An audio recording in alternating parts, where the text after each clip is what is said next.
नमस्कार किसान एवं पशुपालक भाइयों, स्वागत है आपका हमारी खेती हमारे पशु यूट्यूब चैनल पर। किसान साथियों, आज हम आपसे चर्चा करेंगे धान में बकानी रोग। किसान साथियों, आप हर रोज़ यूट्यूब पे वीडियो देखते हैं। बहुत से किसान भाई आपको तरह तरह की बातें बताते हैं, लेकिन मैं जो आपको जानकारी दूंगा वो अलग प्रकार की जानकारी है और बहुत ज़रूरी काम की जानकारी। किसान साथियों, जैसा कि आपको पता है कि धान में एक उथला रोग या बकानी रोग होता है, जिसकी पहचान होती है कि जो पौधा बकानी रोग से ग्रसित होता है वो लंबा बढ़ जाता है। उसकी नीचे की जड़ों में गांठों में दोबारा से जड़ निकलती दिखाई देती हैं, रेशा बन जाता है, रुई सी लगी होती है। तो ये होती है बकानी रोग की पहचान। बाद में वो पौधा खड़ा खड़ा सूख जाता है जड़ के पास से। फिर दूसरा पौधा ग्रसित होता है, फिर वो दूसरा पौधा भी ऐसे बढ़वा लेता है और वो सूख जाता है। तो किसान साथियों, सबसे पहले तो मैं आपको ये बता दूं कि इसकी पहचान करने के बाद में हम इसमें कैसे इलाज करें। तरह तरह की दवाइयाँ आज मार्केट में आई हुई हैं। बहुत से किसान भाइयों को दुकानदार कई प्रकार की दवाइयाँ देता है। सबसे पहली बात मैं बताता हूँ जो कृषि विशेषज्ञ जिसकी सिफारिश करते हैं, कार्बनडाइजम। कार्बनडाइजम की सिफारिश कृषि विशेषज्ञों द्वारा की जाती है इस रोग के लिए। उसकी कितनी मात्रा लेनी है ये बात सबसे ज़रूरी है। किसान साथियों, 1 ग्राम दवाई प्रति वर्ग मीटर के हिसाब से आप इसका उपयोग करें। 1 ग्राम दवाई प्रति वर्ग मीटर, यानी कि 1 एकड़ में 4,840 वर्ग मीटर होते हैं। तो 1 एकड़ में 4.5 किलो से 5 किलो कार्बनडाइजम आप डालें। ये बात आपको कोई नहीं बताता कि कितनी मात्रा में हम कौन सी दवाई डालनी है। वो जो दवाइयाँ बताते हैं वो 3-4 प्रकार की दवाइयाँ बताते हैं कि आप ये डाल दो, ये डाल दो। सबसे पहली बात ये होती है कि जब आपकी नर्सरी होती है, उस नर्सरी में आप ये दवाई डालें। पौध उखाड़ने से 1 सप्ताह पहले एक बार फिर से ये दवाई डाल दें। उसके बाद में आप नर्सरी उखाड़ी। अगर आपके खेत में किसी भी एकड़ में ये समस्या आती है, पहले ये जो समस्या थी ये ज़्यादातर 11-21 में आती थी, अब धीरे धीरे करके ये 16-92 में भी आ रही है, 17-18 में भी आ रही है, 11-21 में भी आ रही है। यानी कि पूसा की जो वैरायटियाँ हैं, ज़्यादातर वैरायटियों में ये समस्या आती है। ये समस्या फंगस की वजह से आती है। ये फंगस का रोग है और इस रोग को ख़त्म करने के लिए, इस रोग को पूरी तरह ख़त्म करने के लिए आपको 4.5 से 5 किलो कार्बनडाइजम का प्रयोग प्रति एकड़ करना पड़ेगा। ये रोग फैलने वाला रोग है।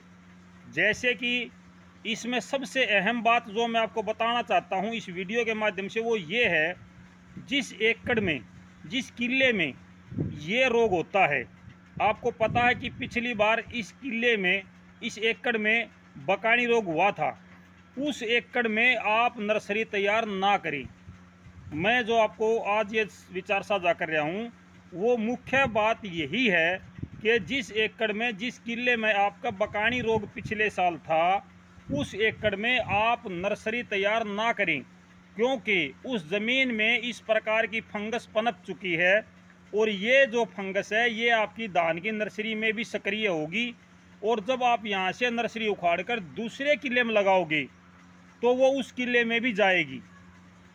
इसका फैलने का मुख्य कारण यही है कि जहाँ बकानी रोग से ग्रसित फसल होती है, हम अगले साल उसके अंदर नर्सरी तैयार करते हैं और जब ये नर्सरी हम उखाड़ के स्वस्थ खेत में लगाते हैं तो उस नर्सरी के साथ ये फंगस उस खेत में भी चली जाती है जहाँ पहले से ये फंगस नहीं थी।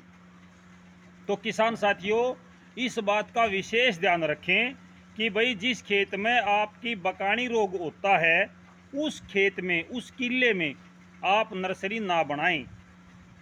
अगर आपके खेत में कोई जगह नहीं है, आप इसको ख़त्म करना चाहते हो, तो मैंने आपको बताया है 4.5 से 5 किलो कार्बनडाइजम प्रति एकड़ के हिसाब से डालो। यानी कि 1 ग्राम दवाई 1 वर्ग मीटर के हिसाब से आप डालोगे तो इसकी रोकथाम संभव है। अगर आपके खेत में इस समय बकानी रोग के पौधे आपको दिखाई देते हैं जो और पौधों से लंबे बढ़े हुए हैं, पीले कलर के हैं और उनमें पोरी पड़ी हुई हैं, गांठें पड़ी हुई हैं, तो उन पौधों को तुरंत निकाल कर खेत से दूर डाल दो या उनको जला दो। अगर असंभव है, वो जलने की अवस्था में है, तो आप उनको जला दो। नहीं तो ये फैलने वाली बीमारी है और ये इसी प्रकार से फैलती है। स्वस्थ खेत में भी इसी प्रकार से इसका प्रकोप बढ़ता है।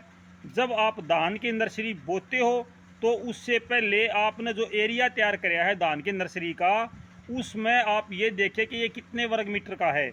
जितने वर्ग मीटर का आपका एरिया है, 1 वर्ग मीटर में 1 ग्राम दवाई के हिसाब से उसमें पहले दवाई छिड़क दो। उसके बाद आप उसमें नर्सरी की बिजाई करो। इसके बाद जब आपको पता है कि मुझे 1 सप्ताह के बाद, 8 दिन 10 दिन के बाद में नर्सरी अपने खेत में लगानी है, रोपनी है, तो उसमें फिर से आप यही काम दोहराएं। 1 ग्राम दवाई 1 वर्ग मीटर एरिया, इतनी मात्रा में फिर से वो कार्बनडाइजम जो दवाई है, वो फंगिसाइड दवाई है, वो आप इसमें डाल दें। उसके बाद जब आप नर्सरी उखाड़ो तो नर्सरी सूखी ज़मीन में बिल्कुल भी ना उखाड़ें। पानी देके अच्छी प्रकार से जब उसमें पानी खड़ा हो जाए तब आप नर्सरी उखाड़ना, ताकि पौध ना टूटे। अगर पौध टूटती हैं तो जो जड़ें टूटती हैं, जड़ें टूटने से उन पौधे में फंगस की समस्या बढ़ जाती है। तो इसलिए किसान साथियों, इसकी रोकथाम बहुत ज़रूरी है। ये बीमारी दिन प्रतिदिन बढ़ती जा रही है और इसका बढ़ने का कारण भी यही है कि हम एक दूसरे के खेत से नर्सरी उखाड़ के ले आते हैं और अपने खेत में उसको लगा देते हैं, रोपित कर देते हैं। उस खेत में ये बकानी रोग होता है तो हमारे खेत में भी बकानी रोग आ जाता है। इस प्रकार से आप पहले ही ये बात सुनिश्चित कर लें और इसको नहीं रोका गया तो किसान साथियों, ये बहुत बड़े एरिया में फैलने लग रही है। इसको रोकना बहुत ज़रूरी है। सभी किसान भाई जागरूक होकर के इस समस्या से निजात पाने के लिए ये एक छोटी सी कोशिश करें कि भाई आप जहां नर्सरी बनाते हो वहां पे उस एकड़ में पहले बकानी रोग से ग्रसित पौधे ना हों, तो इस पे कंट्रोल किया जा सकता है। क्योंकि दवाई हर किसान भाई नहीं डाल रहा है, इस प्रकार से कोई भी दवाई नहीं डालता है। 1 या 2 किलो दवाई का प्रयोग हम करते हैं, इससे ज़्यादा दवाई का प्रयोग नहीं करते, जबकि इसकी सिफारिश 4.5 से 5 किलो प्रति एकड़ के हिसाब से करी गई है। तो ये बहुत ज़रूरी जानकारी थी किसान साथियों आपके लिए, और दोपहर को आपके साथ फिर जुड़ूंगा मौसम की जानकारी लेकर। तब तक किसान साथियों नमस्कार। अगर किसी किसान भाई का कोई कमेंट है, कोई समस्या है, तो ज़रूर बताना किसान साथियों कमेंट में। मैं कोशिश करूंगा कि भाई उसकी समस्या का समाधान हो। किसान साथियों, कई भाइयों ने कमेंट करे हैं कि कपास और गवार पर भी आपको वीडियो बनाएं। किसान साथियों ज़रूर बनाएंगे, जैसा ही मौसम होगा वैसे ही बनाएंगे। जिस प्रकार से हमें जो समस्या किसानों की आती हैं, मैं उसी के हिसाब से आपके लिए वीडियो बनाता हूं। आप मुझे याद दिलाते रहें, मैं एक दिन ये काम भी ज़रूर करूंगा। गवार पर, कपास पर, गन्ने पर, जिस भी फसल पर आप कहोगे उसी फसल पर मैं आपके लिए ये वीडियो बनाऊंगा। गन्ने पर पहले वीडियो बना चुका हूं मैं एक बार, अगर आप कहोगे तो फिर भी बना दूंगा मैं। तो किसान साथियों, ये थी आपके लिए ज़रूरी जानकारी, और दोपहर को फिर मिलते हैं। तब तक नमस्कार, जय हिंद।